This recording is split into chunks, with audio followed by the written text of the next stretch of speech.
Hello and welcome to the Encryption Edge. I'm Wyatt Hackathorn. I'm here with Matt Armstrong, and today we're going to dive into our 2025 Encryption Trends Report. From post-quantum cryptography to AI-driven security, we got some fascinating insights on what's shaping the future of encryption.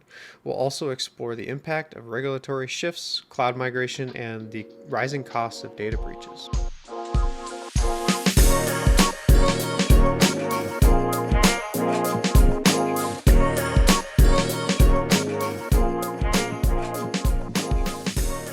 Hey everyone, let's start with the big picture. The global encryption industry is expected to grow at a compound annual growth rate of 16.2%.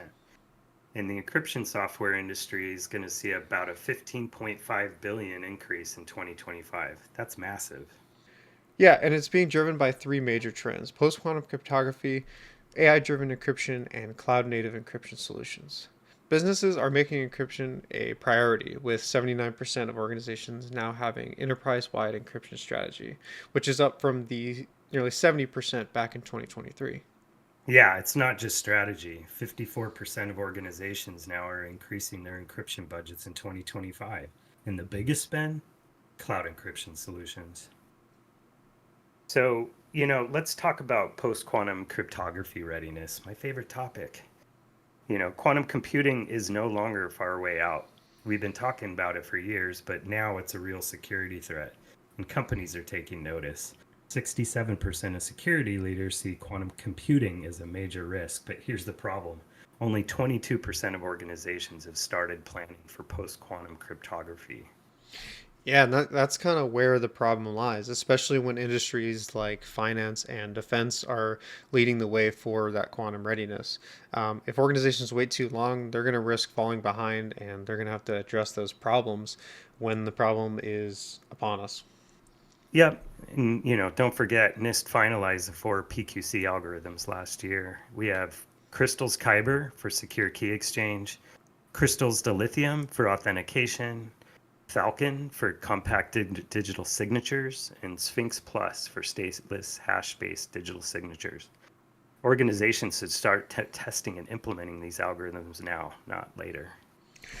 Yeah, and that's kind of where the problem lies as well is that companies are like we said are recognizing the problem. I mean, we see a large amount of companies that know the problem is coming and are taking too much time to actually start implementing some of these PQC algorithms and making sure that they're tested and implemented correctly within their business. But the next thing that I wanted to go over was AI-driven encryption enhancements on our turns report and kind of what AI is doing in our cybersecurity space.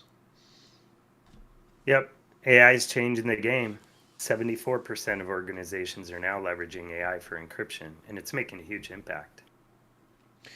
Yeah, AI is being used for a lot of different things now. It's being used for real-time variance detection, key lifecycle automation, and threat prediction. So, they're not just addressing the problems when they come up, they're trying to predict them with AI powered tools.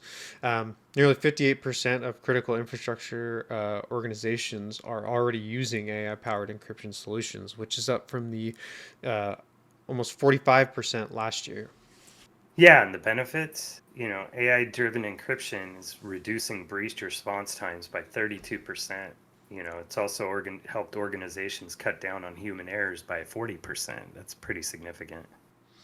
Yeah, companies are using things like AI-based identity and access management solutions, and have actually seen a 60% decrease in unauthorized access attempts, which is amazing. AI isn't just hype; it's starting to actually deliver some results that people can look at and say, okay, this is working for these companies. All right, let's jump into cloud native encryption solutions. You know, 72% of organizations are now storing sensitive data in the cloud. So that means encryption is definitely more critical than ever. Yeah. A lot of these companies are trying to move to a more cloud-based solution. Um, most aren't getting all their data over there yet, but it's about control mostly. I mean, more businesses are adopting the bring your own key or BYOK and keep your own key KYOK, also known as hold your own key strategies. 76% 75% of organizations have now prioritized cloud native encryption for the year 2025. Yeah, for things like sovereignty, you can't have that. Lack of control over keys is, about 50%, 58% of the concerns, and compliance issues at about 46%. If businesses don't get cloud encryption right, you're leaving yourself open to major risks like leaky AWS buckets. Right. And speaking of some of those risks, let's talk a little bit about the money involved because that's another thing that companies are concerned about. They're concerned about how much money it's going to cost. But the bigger thing is what's the average cost of data breaches in 2024? It was estimated to be around $4.9 million. And the companies that don't use encryption pay 29% more than those that are using it. Yeah, and AI is playing a role here too. Companies using AI for security have about 36% lower breach costs than those without it. It's not really just a security tool, it's an investment in risk reduction. Yeah, it's starting to become more of a business proposition than anything else. Um, One of the other most looked aspects of encryption is proper key management. 75% of organizations are starting and now using hardware security modules or HSMs for their key protection, which is up from the around 60% in 2022. Yeah, HSMs aren't just for the government anymore. The financial sector's leading the way. 88% of financial institutions now use centralized key management systems for compliance, for things like DSS and Schrems 2 compliance. Even in IoT, Internet of Things, 60% of organizations report challenges with key provisioning and the proper lifecycle management of those keys, making these hybrid key management models increasingly popular. Yeah, so what about regulatory compliance and what does it have to do with encryption? 78% of organizations now are prioritizing compliance. We have new rules like NIST 2, DORA, PCI DSS 4, FIPS 140-3, and the UK Cyber Resiliency Act. Yeah, companies are kind of now being forced to make a choice. Like we were talking about with the money that it costs for data breaches, it's either pay now for compliance or pay later in fines. The cost of non-compliance is almost three times higher than the cost of compliance. Yeah, it's not just about, avoiding fines. 81% of customers say they prefer vendors that prioritize data security. Transparency and encryption build trust.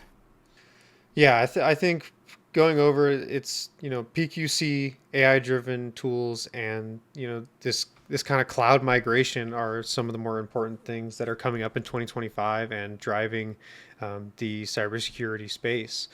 So where does this kind of leave us? Encryption is becoming no longer an option. It's more of a strategic business decision.